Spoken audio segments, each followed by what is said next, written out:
it will ultimately depend upon two existential issues and how we deal with those.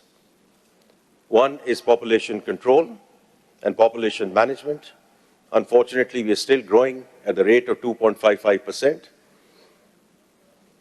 And then the topic at hand, which is climate change, and how we sort of deal with that, which is indeed the topic of this conference. I do want to start by commending the organizers who have brought a galaxy of practitioners from around the globe to talk about this issue, but not only talk about this issue, because I've always maintained, even on the economy side, that we have known the what and why for the longest time. There's no dearth of policy prescriptions, but ultimately it's about the how and the who. And I sincerely hope that as we go forward, and this two-day conference is going to address some of the operational and the operationalization of the how and who as we go forward. Now, where do we stand today? I was just listening to Justice Mansoor Ali Shah, and I just came in while he was speaking here, and he made some very, very pertinent points. Now, some of the established facts. I'm sure this conference has already attended to that. One of the most vulnerable countries in terms of climate change. Also, while we need to deal with mitigation, the real issue and the bigger issue is adaptation. Now, some of the enabling factors. National Adaptation Plan is in place with the NDCs and everything that a lot of speakers will talk about. The second one is the National Climate Finance Strategy.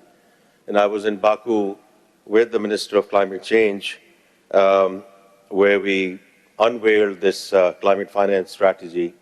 And that's where this figure of $348 billion of gap till 2030 sort of came up. We are also very grateful to V20 and that forum in terms of working on a comprehensive climate prosperity plan, which will be, inshallah, unveiled during April. And the last thing I want to mention is the State Bank of Pakistan to issue green taxonomy guidelines. Now, we should have done that some time back, but there I durust aayed. So I think it's okay. Again, it's in the April timeframe because it's very important. What is green? How do you structure? How do you monitor? How do you finance? It's very important that we have a national green taxonomy framework as we go forward. Now, to the topic at this point in time, and for this session around financing. Now, the way I look at it, a few sources.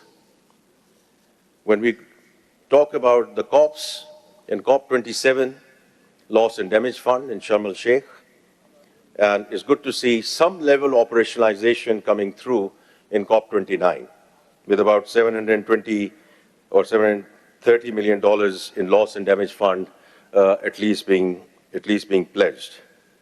Then the Baku finance goal itself, after long deliberations, about $300 billion of commitment in terms of annual outlays. Although, of course, as we all know, the requirement and the ask was at least 3 to 4 times higher than this commitment. Then we have the Green Climate Funds, and if Acumen is here, I think it was very good to see Acumen Climate Action Fund being launched at about $90 million. And then, of course, Green Climate Fund. My only discussion with respect to Green Climate Fund is it just takes a long time. We have bureaucracy here in Islamabad, but I do think the bureaucracy in Manila should think through it because we need to fast track a lot of things. So it's my request and humble request that they should look at their accreditation process and even before we come to the pledges and the disbursements. So that's one big source of what we discuss in various COPs. The second one is the discussion with the MDBs, the multilaterals. So we are very grateful to Asian Development Bank. As you know, at the fag end of last year, they announced $500 million, and climate being a big part of that theme. The second one is what was announced earlier in January around the 10-year country partnership framework with the World Bank Group. And I think it's very important, and I'm very grateful to both multilaterals, certainly the World Bank Group as well, because when I met President Ajay Banga almost a year back during the spring meetings, we talked about many things and where we need World Bank support. And of course, all the project and project financings have always been there. But his point was that if Pakistan can come in with a more focused approach, rather than we want this, this, and that. So we agreed.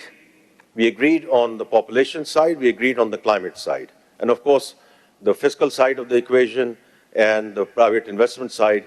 So if you look at the 10-year country partnership framework, on the population side, we have child stunting, and we have learning poverty, especially girls after school. And the second thing was around climate resiliency and decarbonization. And so I think we have moved forward in the right way on that front. Of course, another source of funds is international capital markets. I heard Justice Mansoor Ali Shah talking about green bonds. And, Pakistan is not strange to green bonds, because it's only a few years back that WABDA, a parastatal on the utility side, printed a ticket of about $500 million in terms of the green bond. And at that point in time, actually, the book size was 6 times that. That's the kind of appetite which is available if we get our act together in terms of the international capital markets. I'm being told 1 minute left, which is the right thing to do. So then we come to the innovative solutions, which is the development of carbon markets and debt for nature swaps. Again, I heard Justice Mansoor Ali Shah talking about it. But it's very important that we take this whole debt for nature swap out of the distress situations, because we equate it with that someone is in distress, and therefore we need to know. It's a very viable option of moving forward in terms of the financial solutions.